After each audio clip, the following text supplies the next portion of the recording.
આજે જે અમદાવાદમાં 140મી ઐતિહાસિક રથયાત્રા થઈ રહી છે, સુરક્ષામાં કોઈ પણ પ્રકારની તકલીફ ન થાય તે માટે પૂરતો બંદોબસ્ત ગોઠવવામાં આવે છે। અમે આપને બતાવી રહ્યા છીએ, આપણા ટીવી સ્ક્રીન ઉપર આપ જોઈ શકો છો, ડ્રોનની પણ વ્યવસ્થા કરવામાં આવી છે, જેથી કરીને તમામે તમામ જગ્યા પર નજર રાખી શકાય। જી હા, વીટીવીના એક્સક્લુઝિવ દ્રશ્યો અમે આપને બતાવી રહ્યા છીએ આપના ટીવી સ્ક્રીન ઉપર, જેથી કરીને આપને પણ આઈડિયા આવે કે કેવા પ્રકારની સુરક્ષા વ્યવસ્થા ગોઠવવામાં આવી છે। ડ્રોન થકી પણ ચારે બાજુ નજર રાખવામાં આવશે અને ક્યાંય પણ કોઈ પણ વસ્તુ વાંધાજનક દેખાશે તો તરત ને તરત એક્શન પણ લેવામાં આવશે।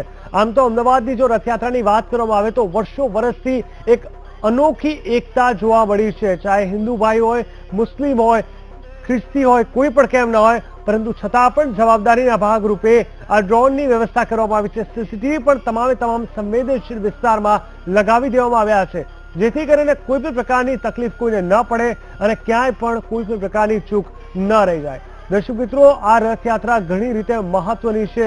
આમ તો રથયાત્રાનું ધાર્મિક મહત્વ પણ અલગ હોય છે, કારણ કે આ એક જ એવો પ્રસંગ હોય છે કે જેમાં ખુદ ભગવાન જગન્નાથ એવા જગન્નાથ સામે ચાલીને નગરચર્યાએ નીકળે છે અને લોકોને દર્શન આપતા હોય છે।